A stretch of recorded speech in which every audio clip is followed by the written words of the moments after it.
যুক্তরাষ্ট্রের ভিয়েতনামের রপ্তানি যখন বাড়ছে তখন কমছে বাংলাদেশের। চলতি বছরের প্রথম 3 মাসে বাংলাদেশ $176 কোটি তৈরি পোশাক রপ্তানি করে মার্কিন মূল্যকে।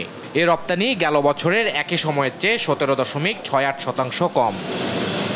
গেল বছর শেষে রপ্তানি কমার হার ছিল 25%। সে হিসাবে বড় এ বাজারে বাংলাদেশের তৈরি পোশাক রপ্তানি ধারাবাহিকভাবে কমছে। অবশ্য ব্যবসায়ীরা বলছেন শুধু 3 মাস নয়, পুরো বছর শেষে বোঝা যাবে রপ্তানির চিত্র। আমি কখনো 3 মাসের ডেপার্টে মাল পাঠাই, কখনো 6 মাসের ডেপার্টে মাল পাঠাই। তো আমি মাল পাঠাইলাম, সে মনে করেন জানুয়ারি মাসে, আমার পেমেন্টটা আসলো জুন মাসে, কিন্তু আপনি হিসাব করলেন জানুয়ারি মাসেরটা। তো জানুয়ারি মাসের রপ্তানির হিসাব করে যদি এইভাবে হিসাব করা হয় তাহলে হয় না।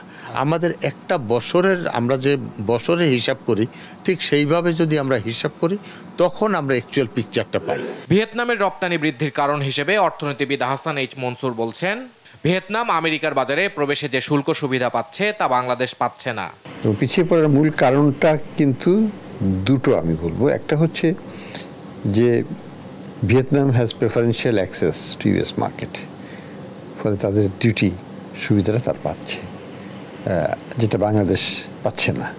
আমরা জিএসপি সুবিধা পাচ্ছি না গার্মেন্টসের ক্ষেত্রে এবং কোনো পণ্যের ক্ষেত্রে। এই অবস্থা থেকে উত্তরণের জন্য বাতলে দেন কিছু পথ। লেবার ইস্যু আছে, এনভায়রনমেন্টাল ইস্যু আছে এবং democracy and civil rights, civil liberties, এই ইস্যুগুলো কিন্তু সেখানেও আছে। এগুলো আসবে আলোচনা যখন বসবে।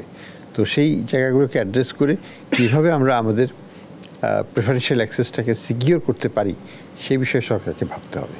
উৎপাদন ঠিক রাখতে কারখানাগুলোই জ্বালানি সরবরাহ ঠিক রাখার তাগিদ দেন সংশ্লিষ্টরা।